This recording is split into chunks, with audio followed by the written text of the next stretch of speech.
We don't know anything about brain disorders. हमें treatment का नहीं पता, हमें पेशेंट को कैसे मैनेज करना है, हमारा क्या स्टेटस है, मेंटल स्टेटस है, उसके बारे में भी हमने समझना है। एक बीमारी जिसका क्योर नहीं बना है, जो ख़त्म नहीं हो सकती, ट्रीटमेंट हो सकता है, तो अपने पेशेंट को रिकवरी में कैसे रखना है, सब कुछ वील लर्न सिटिंग हियर। और इससे पता चलता है कि हम कितना ज़्यादा ट्रीटमेंट चाहते हैं, है ना। देखो एवरी टाइम 3-3 4-4 बार हर कमरे में जाके कोई ना कोई बुला रहा है। सो आपसे रिक्वेस्ट है, प्लीज़ आप खुद ही आकर बैठ जाए करें टाइम पे, है ना। सो आज हम बात करेंगे because being a family counsellor, और क्योंकि मैं भी इस स्टेट से निकल चुकी हूँ, WHO ने इस बीमारी को, मतलब हमारे घर में अगर डिप्रेशन है, एडिक्शन है, बाइपोलर डिसऑर्डर है, WHO वर्ल्ड हेल्थ ऑर्गेनाइजेशन कहता है कि ये फैमिली डिजीज़ है, इसमें परिवार भी बीमार हो जाता है। अब आप बताओ कि आपका पेशेंट भी बीमार, पेशेंट का ब्रेन तो कॉम्प्रोमाइज़ हो गया, और अगर हम भी बीमार तो हमारे पेशेंट को कौन देखेगा। एक बीमार दूसरे बीमार का इलाज नहीं कर सकता। सो ये जो को डिपेंडेंसी है ना, शैडो इलनेस भी कहते हैं इसको, सह निर्भरता, हमारे पेशेंट को डिपेंडेंस की बीमारी है। एडिक्शन मीन्स डिपेंडेंस, सोचों की एडिक्शन, शराब की एडिक्शन, ड्रग्स की एडिक्शन, सेक्स की addiction, mobile addiction, relationship addiction, money addiction, किसी भी तरह का जो दिमागी बीमारी है, उसमें क्या होता है कि पेशेंट किसी ना किसी चीज़ पे निर्भर है, डिपेंडेंट हो गया वो, शारीरिक तौर पे और मानसिक तौर पे। अब उसका शरीर वो मांगता है और उसे करना होता है, चाहे वो रोज़ एक ही सोच का नशा करी जाए, ठीक है। और हमारी एडिक्शन कौन है? अगर पेशेंट शराब के पीछे भाग रहा है, ड्रग्स के पीछे भाग रहा है, तो हम किसके पीछे भाग रहे हैं? ठीक है। कल सर बता रहे थे कि एक हमारा प्री फ्रंटल कॉर्टेक्स होता है जो लॉजिक होता है, एक हमारा जानवर दिमाग होता है। तो सबसे पहले हम ये माने कि दिमाग, शरीर हमारा भी है, शरीर पेशेंट का भी है।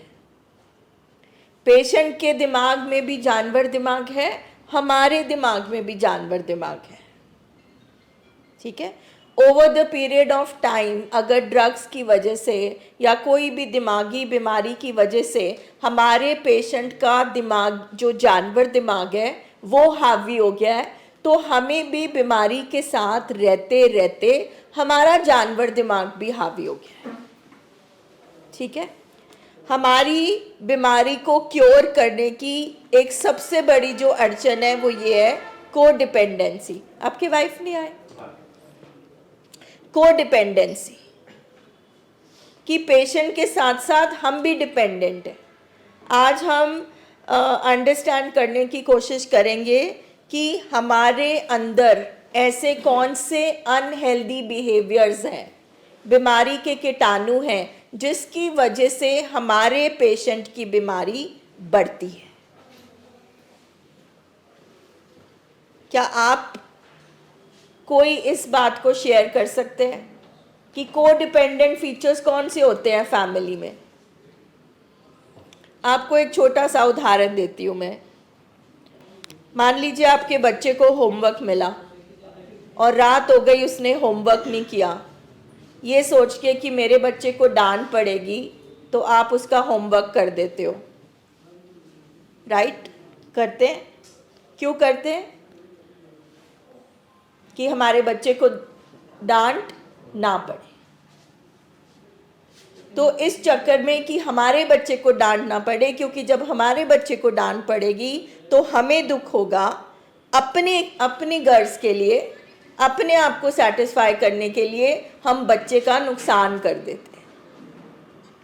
क्योंकि जिंदगी की सच्चाई है कि दर्द सबको सहारना आना चाहिए, ठीक है। अगर सज़ा मिलती है, सज़ा का डर होता है, तो इंसान काम नहीं करता वो वाला। तो अगर हमने उसका होमवर्क कर दिया तो जो डांट उसको मिलनी थी या जो सिचुएशन को, सच्चाई को उसने फेस करना था, वो हमने उससे उसका हक छीन लिया। क्योंकि सर पिछले 4 दिन से समझा रहे हैं कि मत की खुराक है सच्चाई। मत तभी बनती है जब आप मेहनत करते हो, मत तब बनती है जब आप रिस्पॉन्सिबिलिटी लेते हो, मत तब तगड़ी होती है जब आप सच्चाई का सामना करते हो।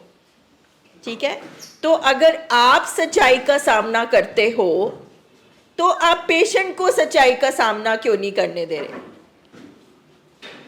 जैसे मान लीजिए आपको पता है कि आपके पेशेंट ने ड्रग्स लिए हुए हैं या वो नशे की हालत में है, तो कोई आपके पास आता है और बोलता है कि इसकी आंखें चढ़ी हुई है, तो आगे से अगर हम जवाब देते हैं वो ना बहुत थका हुआ था, नहीं वो आज ना नहा के आया, साबुन आंख में चला गया, ये क्या है?